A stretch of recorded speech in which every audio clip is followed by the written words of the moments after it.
کسی نے بیوی کے مرنے کا صدمہ اٹھایا ہوگا، کسی نے جوان بیٹے کی موت کا صدمہ دیکھا ہوگا، کسی نے امی کے مرنے کا صدمہ دیکھا ہوگا، کسی نے ابا کے مرنے کا صدمہ دیکھا ہوگا۔ خدا کی قسم بلال سے جا کے پوچھو، جب کالی کملی والے کا تجھے دیدار نہ ملا، تیرا لگے جو یوں کہے گا میرے نبی فوت ہو گئے، میں اس کی گردن اتار ماروں گا، میرا نبی فوت نہیں ہو سکتا، میرا نبی دنیا سے نہیں جا سکتا، میرا نبی ہمیشہ ہمیشہ کے لیے رہے گا۔ لیکن جناب ابو بکر صدیق نے قرآن کریم کی آیت سنا کر کے سمجھایا، فرمایا وما محمد الا رسول قد خلت من قبلہ الرسل۔ اور لوگوں، ہر نبی آئے رخصت ہو گئے، ہر نبی آئے رخصت ہو گئے، دنیا نہ پائیدار جگہ ہے، عارضی زندگی، مستعار زندگی، نہ پائیدار زندگی، فانی زندگی ہر کوئی لے کے آتا ہے، جب جانے لگتا ہے تو پتہ بھی نہیں چلتا۔ اس لیے مجذوب کہتا کہ سونے چاندی کی چمک بس دیکھنے کی بات ہے، سونے چاندی کی چمک بس دیکھنے کی بات ہے، اور 4 دن کی چاندنی پھر اندھیری رات ہے، قبر میں ہمیشہ اندھیرا رہے گا۔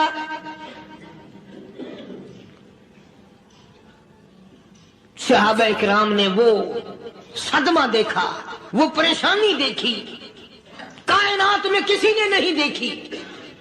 کسی نے بیوی کے مرنے کا صدمہ اٹھایا ہوگا، کسی نے جوان بیٹے کی موت کا صدمہ دیکھا ہوگا، کسی نے امی کے مرنے کا صدمہ دیکھا ہوگا، کسی نے ابا کے مرنے کا صدمہ دیکھا ہوگا۔ خدا کی قسم بلال سے جا کے پوچھو، جب کالی کملی والے کا تجھے دیدار نہ ملا، تیرا کیا حال بنا۔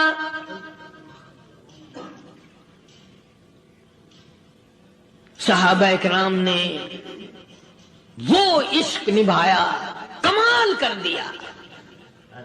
بڑے سے بڑی مصیبت آئی، اسلام کا سودا نہیں، ایمان کا سودا نہیں، دنیا کی طرف آئے ہی نہیں۔ کون ان حضرات کا مقابلہ کرے گا؟ کئی لوگ کہہ دیتے ہیں جی صحابہ انسان تھے، ان سے بھی غلطی ہو، میں ٹھیک ہے، میں کہتا ہوں تھے تو انسان، پر یہ دیکھو شاگرد کس کے ہیں۔ صحابہ ہیں تو انسان، پر یہ اندازہ لگاؤ مرید کس کے ہیں۔ صحابہ ہیں تو انسان، پر یہ سوچو کہ یہ مقتدی کس کے ہیں۔ صحابہ ہیں تو انسان، پر یہ دیکھو صحابہ اگر سپاہی ہے تو کالی کملی والا کمانڈر ان چیف ہے۔ براہ راست محمد عربی صلی اللہ علیہ وسلم کی صحابہ شاگرد ہیں، صحابہ حضور کے مرید ہیں، صحابہ حضور کے مقتدی ہیں، صحابہ حضور کی فوج کے سپاہی ہیں۔ ایک ایک نے کمال کر دیا۔ جناب ابو بکر صدیق رضی اللہ تعالیٰ عنہ فرماتے ہیں میں اچانک محلے میں جا نکلا۔ ابو بکر کہتا میری یہ عادت تھی، شروع پہ جو اسلام آیا مکے میں، چودھری مارتے ہیں، رئیس مارتے ہیں، سردار مارتے ہیں، کمزوروں کو مارتے ہیں۔ جو کلمہ پڑھتا تھا پہاڑ ٹوٹ جاتے تھے۔ پیر پکڑ کر مکی کی گلیوں میں گھسیٹا جاتا تھا، چمڑا ادھر جاتا تھا۔ آج یہ بات کہنا بڑا آسان ہے، تبلیغی ساتھی سفر کرتے ہیں، تکلیف اٹھاتے ہیں، اگر جی جاؤ کافروں کو کلمہ سکھا کے آؤ، اور کلمہ تو تیرے پلے نہیں تو کافروں کو تو پھر پہنچائیں گے نا۔ 80 سال کی عمر ہے، کلمہ صحیح نہیں آتا، قبر بالکل سر پہ ہے، موت سر پہ ہے، قبر سامنے ہے، پھر بھی کلمہ نہیں آتا۔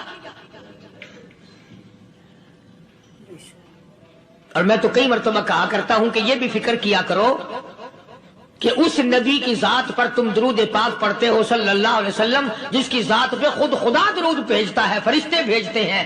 ہزاروں بار مجھ کو عنبر سے منہ دھو کر کے اگر درود پڑھو تو ڈرنا چاہیے بے ادبی نہ ہو جائے، تو غلط درود پڑھتا ہے نبی کی ذات پہ، اور اس کو صحیح کرنے کا فکر نہیں رکھتا۔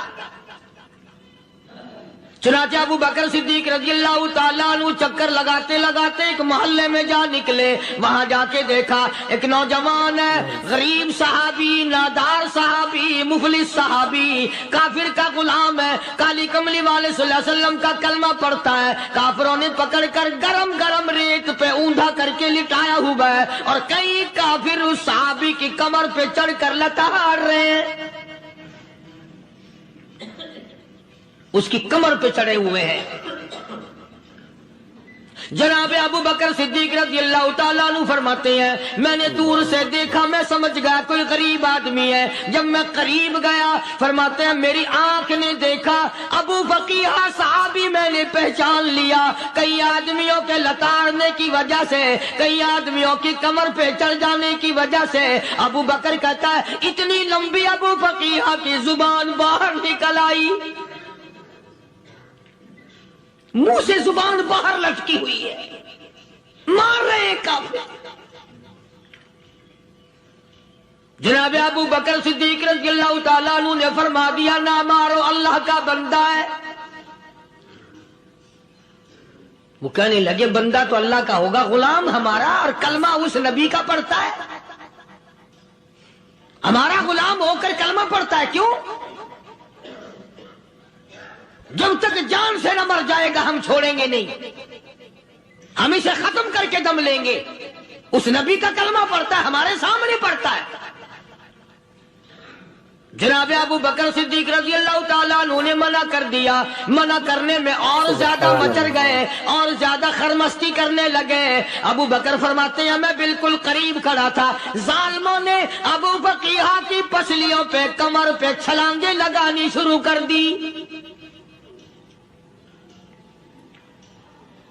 جناب صدیق اکبر رضی اللہ تعالیٰ عنہ فرماتے ہیں میں بالکل قریب کھڑا تھا جب انہوں نے چھلانگیں لگائیں صحابی بے نوا اور مفلس غریب صحابی کی کمر پہ. اچانک میرے کانوں میں کڑاک کڑاک کر کے پسلیاں ٹوٹنے کی آواز آنے لگی. میرے سے برداشت نہ ہوا، میں برداشت نہ کر سکا. جناب ابو بکر رضی اللہ تعالیٰ عنہ فرماتے ہیں میں نے کہا ظالمو سودا کر لو، میں خرید لوں گا. انہوں نے جو منہ مانگے دام مانگے، جناب ابو بکر صدیق رضی اللہ تعالیٰ عنہ نے وہ دام دے دیے، پیسے دے دیے. ہاں غریب کی ہمدردی کی، مظلوم کی ہمدردی کی. آج ہمارے پاس جو پیسہ ہے وہ کنجری پہ خرچ ہو سکتا ہے، بدماشی پہ خرچ ہو سکتا ہے، ٹیپ ٹلو اور فیشن پہ خرچ ہو سکتا ہے، اللہ کے دین پہ خرچ کرنے کی ہمیں توفیق نہیں ہوتی. سارے سال کی کمائی کا حساب لگائیں کہ ہم نے کتنا اپنے بیوی بچوں پہ خرچ کیا، کتنا اللہ اور اس کے رسول اور اللہ کے قرآن پہ خرچ کیا. 100-2% بھی نہیں بنتا. جناب ابو بکر رضی اللہ تعالیٰ عنہ نے ابو فقیہ رضی اللہ تعالیٰ عنہ کو خرید لیا، کافروں کے نیچے سے نکال لیا، کپڑے جھاڑے، زخموں پہ مرہم پٹی کی. ابو بکر دوڑے دوڑے پانی کا پیالہ لے آئے اور فرمانے لگے ابو فقیہ تجھے بڑی مار پڑی ہے، بڑی تکلیف پہنچی ہے، میں نے تیری زبان باہر لٹکی ہوئی دیکھی، نکلی ہوئی دیکھی، خشکی آ گئی ہوگی، زبان پہ کانٹے جم گئے ہوں گے، تھوڑا سا پانی پی لے. ابو فقیہ کہتا ابو بکر تیرے احسان کا بدلہ خدا دے گا، تیری مہربانیوں کا بدلہ خدا دے گا، میں نہیں دے سکتا. تو نے پیسے خرچ کر کے مجھے آزاد کرایا، میں تجھے دعا دے سکتا ہوں. میں غریب ہوں، میں نادار ہوں، میں مفلس ہوں، میں مسکین ہوں، اور ابو بکر تنگ نہ کر، میں پانی پی نہیں سکتا. کیا بات ہے، کیوں پانی نہیں پی سکتا؟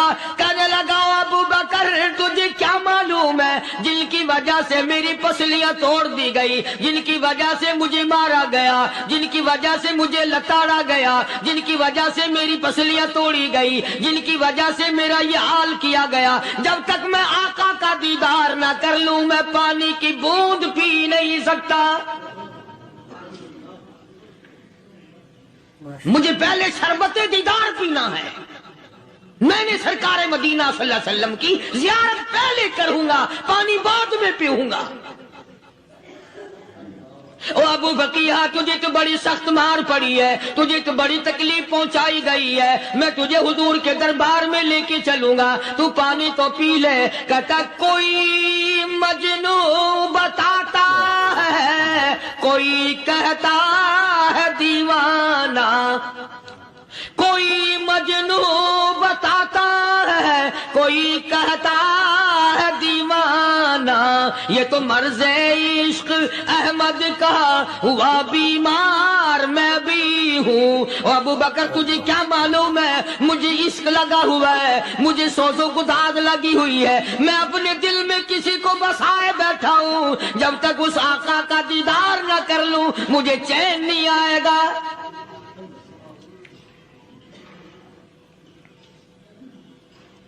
ہمیں عورتوں سے محبت ہے، ہمیں اولاد سے محبت ہے، ہمیں کوٹھی بنگلے سے پیار ہے، ہمیں روپے سے پیار ہے، ہمیں بڑی جاہ و حشم سے پیار ہے، اور خدا اور اس کے رسول سے پیار کرنے والے لوگ مدینے کے قبرستان میں سو گئے، قرآن سے پیار کرنے والے لوگ حضور کے درباری لوگ وہیں سو گئے۔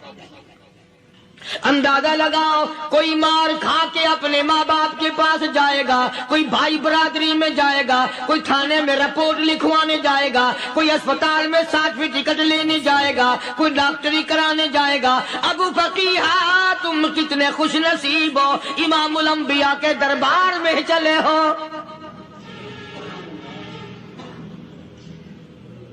حضور اکرم سب کہہ دو صلی اللہ علیہ وسلم کے دربار میں ابو فقیہ کو لایا جا رہا ہے۔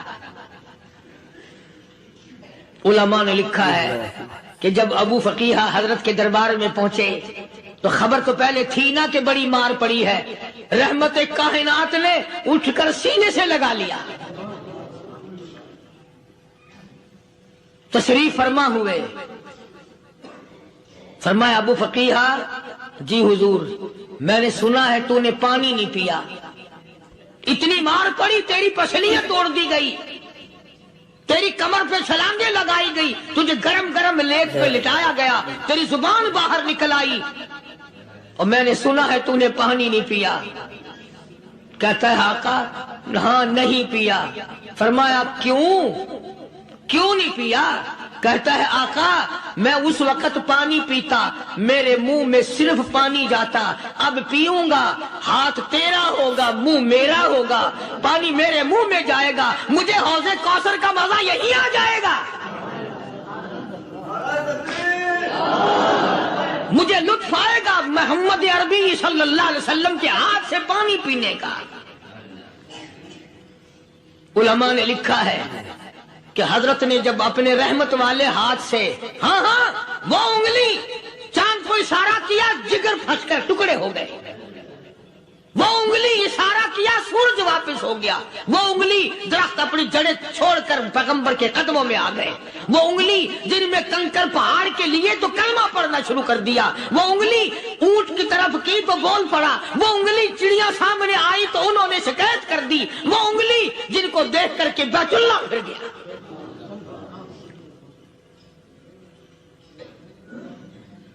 مدنی کریم صلی اللہ علیہ وسلم نے یوں پانی کا پیالہ اٹھایا، ابو فقیہ نے پیالہ پکڑنے کے لیے یوں آگے کو ہاتھ کیا، فرمایا اب وہی بات ہوگی، ہاتھ میرا ہوگا منہ تیرا ہوگا، میں اپنے ہاتھ سے پلاؤں گا۔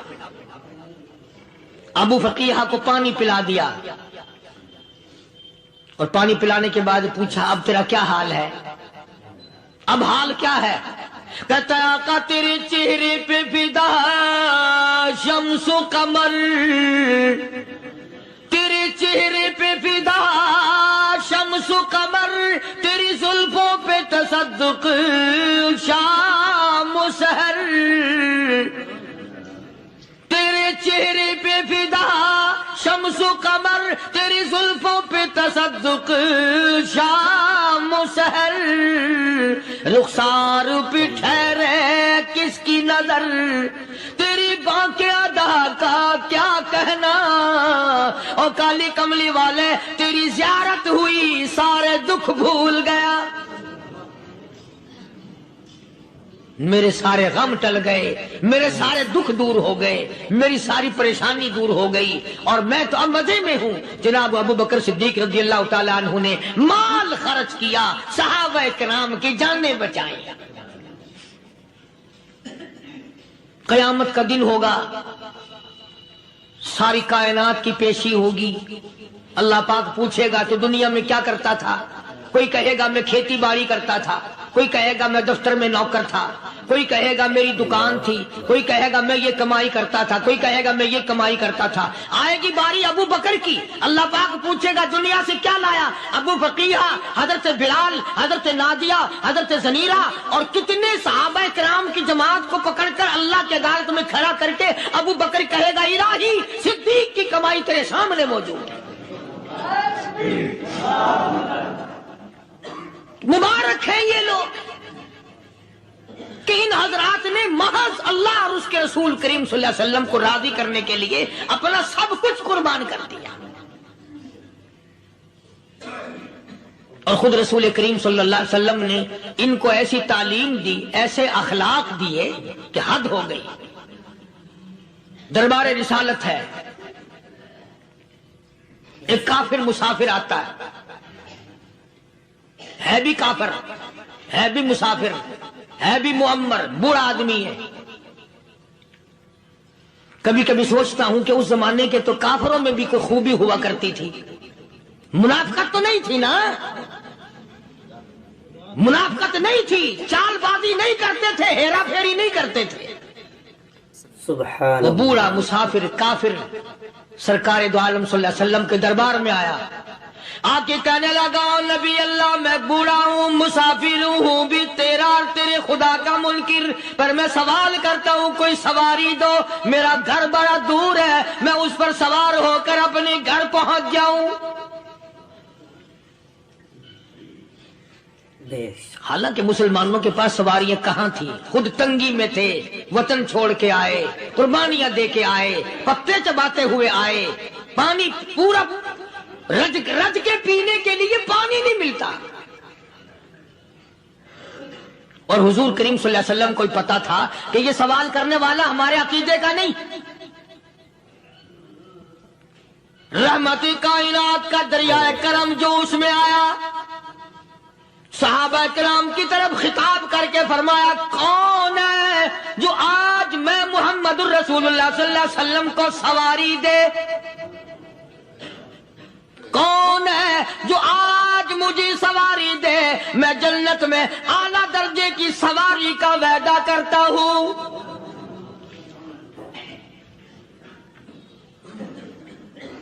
حضرت عبادہ بن ثابت رضی اللہ تعالیٰ عنہ صحابے اٹھے اور اپنی ڈاچی، اپنی اونٹنی حضور کے ہاتھ میں پکڑا دی، اور حضور نے اس مسافر کو دے دی کہ لے بھائی سواری تجھے مل گئی۔ اب وہ مسافر جو تھا بوڑھا، وہ کہنے لگا جی میرے پاس کپڑا بھی نہیں ہے۔ اب تم جیسا اگر کوئی سیٹ ہوتا نا، آنکھیں نکالتا کہ ہم نے تیرے لیے یہاں کو ٹیکسٹائل مل چلا رکھے، سواری مل گئی تو اور آگے کو چل گیا، راستہ پکڑا پڑا جا۔ خدا جانے دھکے دیتے، خدا جانے مکے مارتے، خدا جانے کتنی باتیں بناتے۔ امام الانبیاء محبوب کبریا حضرت محمد مصطفیٰ صلی اللہ تعالی علیہ وسلم پھر کھڑے ہو گئے، صحابہ کرام کو خطاب کر کے فرمایا کون ہے جو آج مجھے کپڑا دے، کل میں جنت میں اعلیٰ درجے کی پوشاک اور لباس جوڑوں کا وعدہ کرتا ہوں۔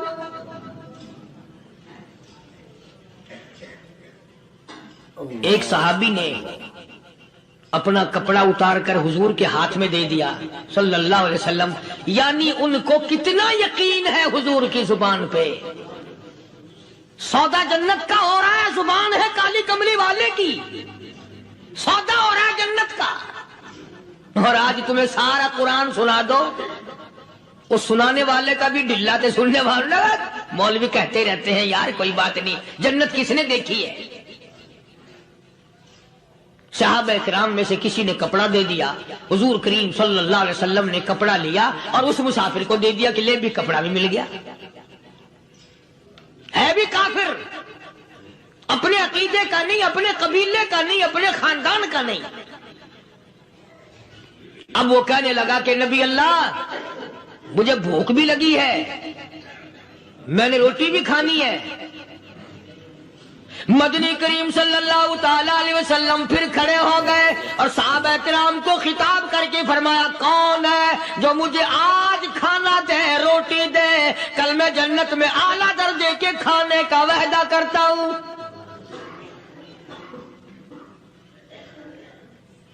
اس سوال کا جواب پورے مجمع میں سے نہ ملا۔ یوں لکھا علماء نے 300 صحابہ کا مجمع بیٹھا ہوا تھا۔ فاقہ ہو 300 صحابہ کا بھی فاقہ، کالی کملی والے کا بھی فاقہ۔ 3 دن سے کچھ نہیں کھایا، کچھ نہیں ملا، کوئی جواب نہ ملا۔ صحابہ کرام کی جماعت خاموش رہ گئی۔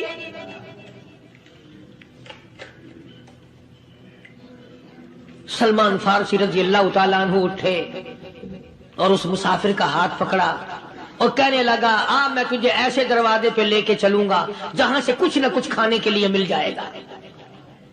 آیا ہے سلمان فارسی مسافر کو لے کر خاتون جنت سیدہ فاطمہ الزہرا رضی اللہ تعالیٰ عنہا کے دروازے پہ اور آواز لگائی، یا اہل بیت رسول اللہ انطعموا فی سبیل اللہ۔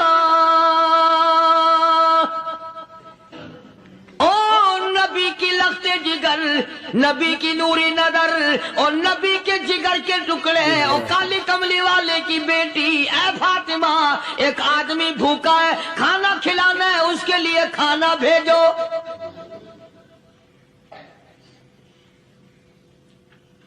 اندر سے آواز آتی ہے اور رونے کیسی آواز میں جواب ملا، سیدنا حسن سیدنا حسین رضی اللہ تعالیٰ عنہما، ان کی شکلیں دیکھو، 4 دن کے فاقے نے بچوں کی شکل بگاڑ دی۔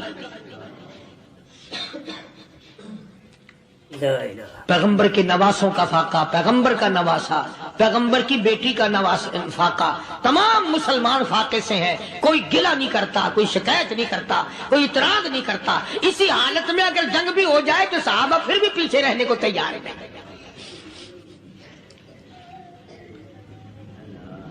جب اندر سے یہ جواب ملا کہ تمہارا تو 3 دن کا فاقہ ہے، فاطمہ کہتی ہے میرا اور میرے بچوں کا 4 دن کا فاقہ ہے،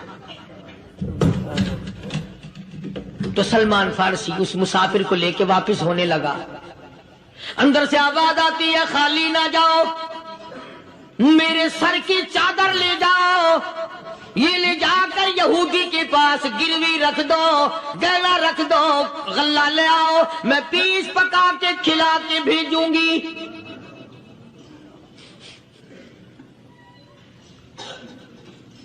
کہاں آج ایسے سخی عورت ہیں، کہاں ایسے سخی مرد ہیں؟ مسافر کو کون کھلائے، دین پر خرچ کون کرے؟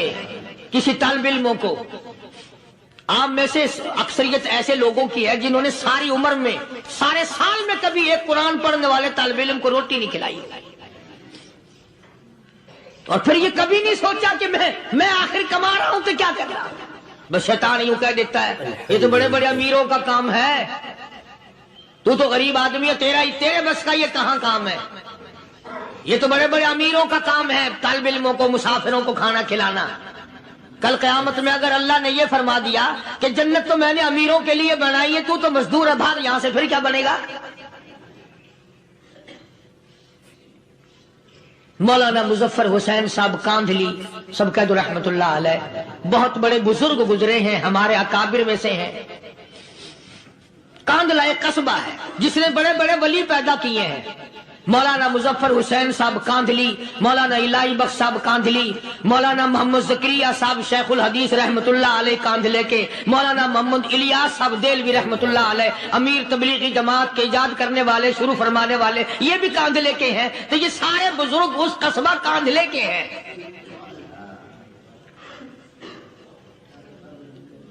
تو مولانا مظفر حسین پانی پت سے پیدل چل دیے اپنے کاندھلے کرانے کی طرف۔ راستے میں ایک بستی آئی، شام ہو گئی تو حضرت نے وہیں قیام کر لیا، ٹھہر گئے، عصر کی نماز پڑھی، مغرب کی نماز پڑھی، مسجد میں صفائی کی، اذان دی، کوئی ایک آدھ آدمی آیا تو جماعت کر لی۔ وہ جو آدمی آیا اس نے پوچھا مولانا آپ مسافر ہیں؟ کہ جی ہاں۔ کہ رات کو یہی رہو گے؟ کہ جی حضور۔ وہ آدمی 3 روٹیاں لے کر آیا اور مولانا نے وہ تینوں روٹیاں کھا لی اور سو گئے۔ تو مولانا فرماتے ہیں کہ مجھے اس رات میں حضور اکرم صلی اللہ علیہ وسلم کا 3 مرتبہ دیدار مل گیا۔ 3 مرتبہ حضور کی مجھے زیارت ملی۔ مولانا فرماتے ہیں میں تو اگلے دن بھی وہاں ٹھہر گیا کہ یہ جگہ چھوڑنے کی ہے، جہاں اتنی بڑی دولت ملے یہاں تو ساری عمر پڑا رہے آدمی۔ تو حضرت فرماتے ہیں کہ اگلے دن وہی مسافر، مولانا مسافر ہیں، وہی آدمی ہے، 2 روٹیاں لے کر آیا اور مولانا فرماتے ہیں میں نے 2 روٹیاں کھا لی تو اس رات کو مجھے 2 مرتبہ حضور صلی اللہ علیہ وسلم کا دیدار ملا۔ میں تیسرے دن بھی وہیں ٹھہر گیا۔ تیسرے دن شام کو وہی آدمی 1 روٹی لے کر آیا اور میں نے وہ روٹی کھا لی تو اس رات کو حضور کریم صلی اللہ علیہ وسلم کی 1 مرتبہ زیارت ہوئی، 1 مرتبہ دیدار ملا۔ تو مولانا فرماتے ہیں میری سمجھ میں یہ بات بیٹھ گئی کہ یہ نہ تو جگہ کی برکت نہ بستی کی برکت، یہ تو اس کی روٹیوں کی برکت ہے۔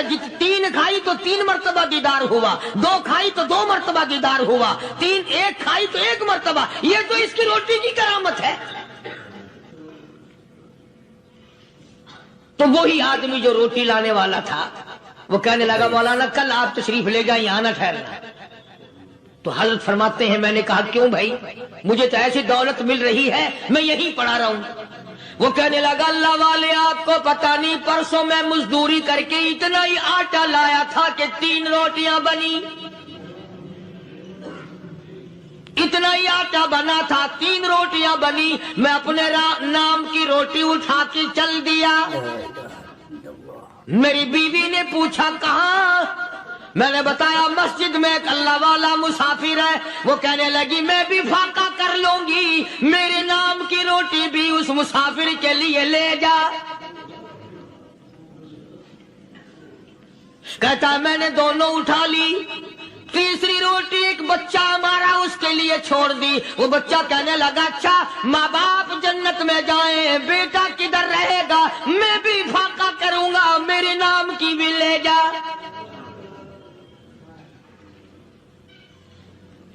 میں نے 3 روٹیاں لا دی اور اگلے دن جو میں نے مزدوری کی اس کی 3 روٹیاں بنی، بچے کی حالت خراب ہو گئی تھی، اس کو دے آیا۔ ہم نے میاں بیوی نے چوتھے دن بھی فاقہ کر لیا اور آج بیوی کی حالت بھی خراب ہو گئی تھی، آج صرف اپنی لایا ہوں۔ مولانا اس لیے عرض کر دیا کبھی کل میرا پیر نہ پھسل جائے، ایسا نہ ہو میرا قدم ڈگمگا جائے، ایسا نہ ہو بھوک کا مارا میں کچھ اور کر بیٹھوں، اس لیے عرض کر دیا کل آپ تشریف لے جائیں۔ عرض میں یہ کر رہا تھا کہ کسی زمانے میں دوسرے کی خیر خواہی کے لیے لوگ سب کچھ کر گزرتے تھے۔ حضرت محمد رسول اللہ صلی اللہ تعالی علیہ وسلم کے پاس جنگ بدر کے قیدی آئے تھے، کافر، اسلام کے دشمن، دین کے دشمن، قرآن کے دشمن، ایمان کے دشمن، مگر صحابہ کرام کو فرمایا یہ میرے مہمان ہیں، حضور نے فرما دیا صلی اللہ علیہ وسلم۔ ایک صحابی جو ایک مہمان کو لے گیا، حضور کے مہمان کو، تھے جنگی قیدی۔ علماء کرام نے لکھا صحابی کے گھر میں کھانا تھوڑا تھا، اس کافر کو تو کھانا دے دیا، آپ اس کے پاس بیٹھ کر درخت کے پتے چبا لیے۔ دوسرا دن آیا پھر ایسا ہی کیا، اس حضور کے مہمان جنگ بدر کے قیدی کافر کو کھانا کھلایا، خود درخت کے پتے چبا لیے۔ تیسرا دن آیا وہ جنگی کافر کہنے لگا، قیدی کہنے لگا آج پہلے کلمہ پڑھا پھر روٹی کھلا، میں پہلے مسلمان بنتا ہوں اس کے بعد میں کھانا کھاؤں گا۔ ارے تم اتنے اپنے اوپر دوسرے کو ترجیح دیتے ہو کہ ہم کافر بھی ہیں، تمہیں مارنے والے تمہیں مارنے آئے تھے، اور تمہارا حال یہ کر دیا کالی کمری والے نے کہ خود پتے چباتے ہو، دشمن کو کھانا کھلاتے ہو، خود درختوں کے پتے چبا رہے ہو۔ محمد صلی اللہ علیہ وسلم نے تمہیں اتنا اونچا بنا دیا، نگاہ نبوت نے تمہیں ایسا رنگ دیا، اور نبی کے دروازے نے تمہیں وہ دیا کہ قیامت آ سکتی ہے، مگر صحابہ تمہاری دولت نہیں چھین سکتے۔ اللہ تو فاطمۃ الزہرا رضی اللہ تعالی عنہا نے سر کی چادر اتار کر دے دی سلمان فارسی کو کہ یہ لے جا، یہودی کے پاس جا کے گروی رکھ دے، دانا غلہ لے آ، میں پیس پکا کے کھلا کے بھیجوں گی۔ سلمان فارسی کہتے ہیں رضی اللہ تعالی عنہ کہ ہم چادر لے کر کے یہودی کے پاس گئے اور یہودی کو سارا قصہ بتایا۔ اس یہودی نے چادر لے کر رکھ لی اور غلہ تولنے لگا دینے کے لیے، تو رو رہا تھا۔ ہم نے پوچھا تجھے کیا ہوا، تو کیوں رویا؟ کہنے لگا مسلمانوں، ہماری توریت میں واقعہ موجود ہے، قصہ موجود ہے، آخر الزمان پیغمبر صلی اللہ علیہ وسلم کی بیٹی کی دروازے پہ ایک بھوکا کافر مسافر آئے گا، اس کا پیٹ بھرنے کے لیے نبی کی بیٹی اپنی چادر اتار کر گروی رکھ دے گی، یہودی کے پاس غلہ منگوا کے کھانا کھلائے گی۔ آج توریت کی بات سچی ہو گئی، چادر آئی رکھی ہے، میں وہ یہودی ہوں۔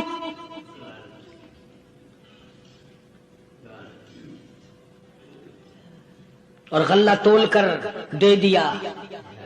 سلمان فارسی کہتے ہیں یہودی میری ساتھ ساتھ چل دیا۔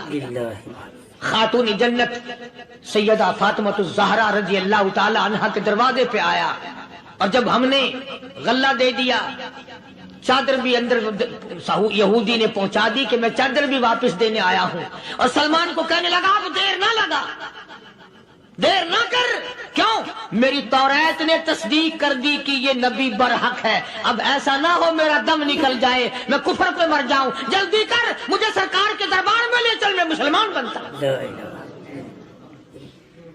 اور اسی کو جا کے کہنے لگا تیری صورت، تیری سیرت، تیرا نقشہ، تیرا جلوہ، تیری صورت، تیری سیرت، تیرا نقشہ، تیرا جلوہ، تبسم گفتگو بندہ نوازی، خندہ پیشانی، او کالی کملی والے میرا دل ہو، تیرا گھر ہو، تیرا در ہو، میرا سر ہو، تمنا مختصر سی ہے مگر تمہید طولانی۔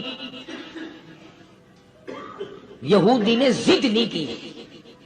آج کا مسلمان کہلانے والا ضد کرتا ہے، ضد میں مارا جاتا ہے، ہائے ہم یوں ہیں، یہ یوں ہے۔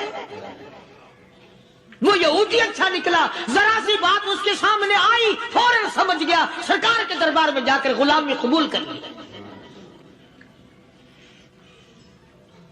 بے شمار صحابہ کرام ہیں جنہوں نے اللہ کی راہ میں وہ دکھ اٹھائے، وہ پریشانیاں جھیلی۔ اللہ غنی، مکہ مکرمہ میں سیدنا ابو جندل رضی اللہ تعالی عنہ صحابی ہے، ایمان قبول کر لیا، کلمہ پڑھ بیٹھا، بس کافروں کے لیے مشغلہ بن گیا، تماشا بن گیا، روزانہ مارتے ہیں۔ اندازہ لگاؤ مسلمانوں، ملتان کے رہنے والوں، سارا مکہ مارنے والا ایک ابو جندل مار کھانے والا۔ لڑکے مارتے ہیں، جوان مارتے ہیں، بوڑھے مارتے ہیں، پیر پکڑ کر مکے کی گلیوں میں گھسیٹے گھسیٹے پھرتے ہیں۔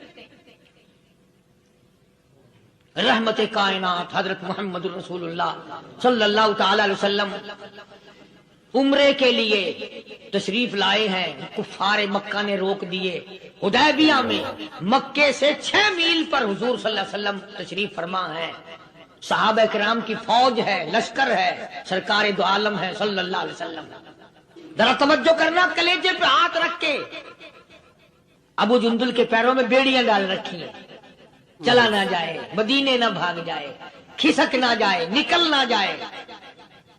ابو جندل یہ آس لگا کر یہ آرزو لگا کر مدینے کی طرف چلا جاؤں گا، مسلمان قریب آئے ہوئے ان میں شامل ہو جاؤں گا، میں بھی آزادی سے نماز پڑھوں گا، کالی کملی والے کا دیدار کیا کروں گا، میرے مصیبتوں کے دن ختم ہو جائیں گے، میری تکلیف کے دن ختم ہو جائیں گے، میری مصیبتیں ٹل جائیں گی۔ گرتا پڑتا پہاڑوں کے اوپر سے چڑھتا اترتا بڑی مشکل سے حضور کے دربار میں پہنچا۔ دوستو امید ہے قاری ہانی ملتانی صاحب کا یہ بیان آپ کو بہت زیادہ پسند آیا ہوگا۔ بیان پسند آیا ہو تو ویڈیو کو لائک، شیئر اور چینل کو سبسکرائب کرنا بالکل نہ بھولیے گا۔ چلیے ملتے ہیں کسی اور ویڈیو میں۔ والسلام علیکم ورحمۃ اللہ وبرکاتہ۔